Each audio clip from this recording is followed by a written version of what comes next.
சிந்திக்க பல வழி உண்டு. மனிதன் சோர்வடைய ஒவ்வொரு செயலும் உண்டு. ஒவ்வொரு செயல்லையும் ஒருவன் சலிப்பு என்பதை உணர்ந்தான் என்று சொன்னால் உடல் சோர்வடைந்துவிடும். ஆகவே சலிப்பு என்ற ஒரு செயலை, ஒரு நிகழ்வை நாம் எப்பொழுதும் இடமளிக்கக்கூடாது. அவ்வாறு நாம் இடமளித்தால் சோர்வு என்பது நம்மை சேரும். சோர்வு என்பது மனிதனை பல விஷயங்களுக்கு திசை திருப்பும்.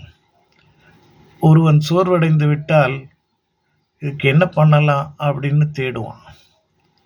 இப்படித்தான் சோர்வடைபவர்கள் தான் மது, போதை என்ற விஷயங்களிலே தன்னை ஆட்படுத்திக் கொள்ளுகிறார்கள். ஆகவே ஒவ்வொரு மனிதருக்கும் சலிப்பும் சோர்வும் இல்லாமல் இருக்க வேண்டும். சலிப்பும் சோர்வையும் விளக்குவதற்கு அவன் எப்பொழுதும் சுறுசுறுப்பாக இயங்க வேண்டும். அந்த இயக்கத்திற்கு சூழ்நிலை, சமுதாயம், அரசு என்பதெல்லாம் மிகவும் முக்கியமாகும். ஒவ்வொருவரையும் வளப்படுத்த, வழிப்படுத்த அரசாங்கம் திட்டமிட வேண்டும். இந்த அரசாங்கம் அதை செய்கிறதா? நாம் எல்லோரும் கேட்போமா? எல்லாம் இன்பமயம், எப்பொழுதும் இன்பமயம்.